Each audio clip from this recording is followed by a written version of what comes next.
In illegal search news, the New Jersey Supreme Court has ruled a traffic stop that led to a weapons conviction was unconstitutional because the police violated someone's rights. So yes, it does happen from time to time that there is a suppression that is granted because the police violate rights. You know, often people consent to search because they're idiots.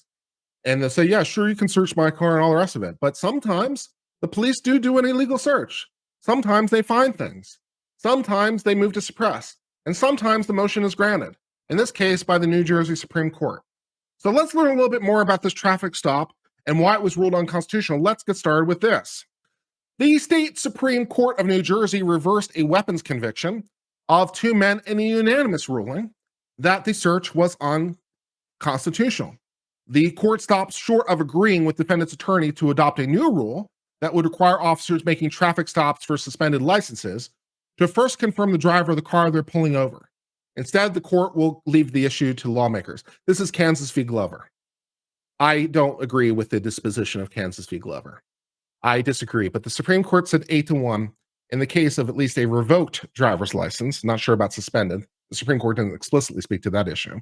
But at least in the case of revoked driver's license, it's enough that the person is driving a car which is owned by a person who has a revoked license. That's enough to stop a car, at least according to the federal government.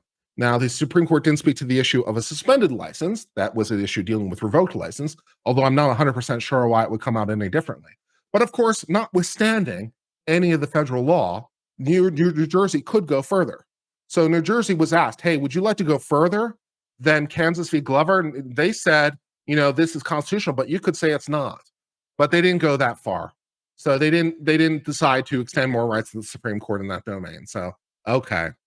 The ruling is the first time the justices have considered whether the change from Kansas v. Glover ruling on traffic stops supports the approach in New Jersey. The Supreme Court ruled that it's reasonable for Fourth Amendment for police to stop vehicles registered to people with revoked licenses. Yeah, that was Kansas v. Glover, right? Merely the fact the car is owned by someone with a revoked license is enough reasonably articulable suspicion, according to the U.S. Supreme Court, to pull over the car. I disagree. Sotomayor was the sole member in dissent. It was an 8-1 decision. It was me and Sotomayor on a raft alone. An unlikely alliance, but that's where we were.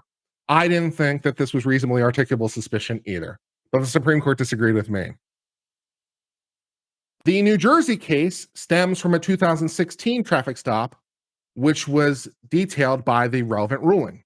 The cops searched for information on Nissan that they spotted during traffic patrol and found the owner was a woman with a suspended license. So not clear why we did this, not clear if it was manual or automatic.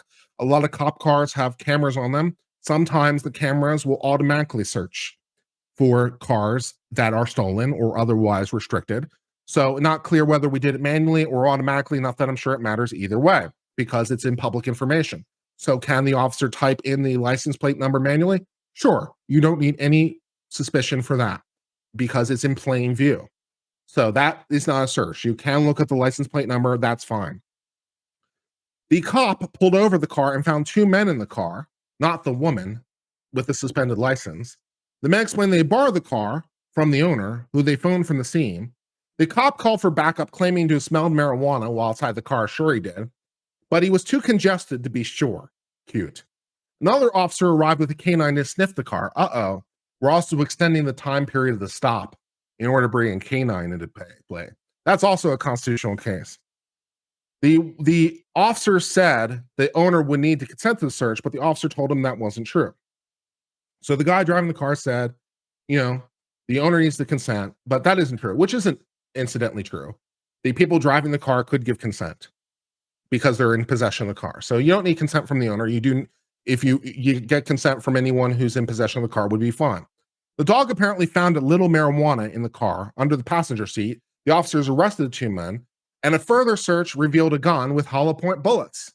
So that, of course, is going to be a problem in the great state of New Jersey with the gun and hollow point bullets. The justices unanimously agreed the initial officer should have let the two men proceed after finding the driver was not the owner. So, can you pull over the car based on the fact of it being owned by a person with a revoked license? Well, we're not going to exactly answer that question. But assuming that you could, once you confirmed it's not a woman because it's men, your reasonably articulable suspicion, assuming it existed in the first place, has disappeared, right? You pulled them over only because the car was owned by a person with a suspended license, right? You have no other reasonably articulable suspicion. Once you confirm two guys, not a woman, your RAS disappeared. So, assuming you had it in the first place, it disappeared and you should have let them go on their way, but you didn't. The Supreme Court writing, therefore, upon observing the occupants of the vehicle, the police should have done no more than explain the vehicle has been inadvertently stopped and told them they're free to leave because your RAS disappeared. The ruling reverses the conviction of the two men since all the evidence seized against them was unconstitutional.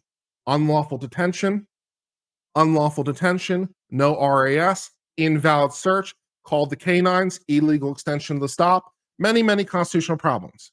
They had been sentenced to 15 years behind bars for the weapon with the hollow points, but not so much. The state attorney general office presented data on traffic stops, and that was referred to by the judge in the ruling. Over a 10-year span, nearly 30% of drivers stopped for suspended licenses were not ticketed, suggesting in some cases the drivers being stopped are not owners of the vehicle. So apparently, 30% of the time, it's being driven by someone who's not the owner of the vehicle. So that Kansas v. Glover decision is looking more and more shaky with every passing moment, at least in my mind. Cars, of course, can be owned by more than one person, and even if not, driven by multiple people of the same family. And sharing arrangements are, of course, more common among the poor, which are all concerns I noted when I agreed with Sotomayor in our strange alliance.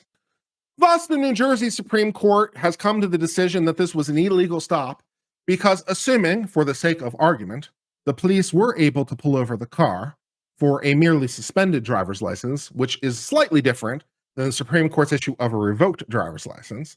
So perhaps a difference, but perhaps a difference without a distinction. But assuming they could do that much, they pulled it over only because they thought it was owned by a woman, and neither of the people behind the wheel are women.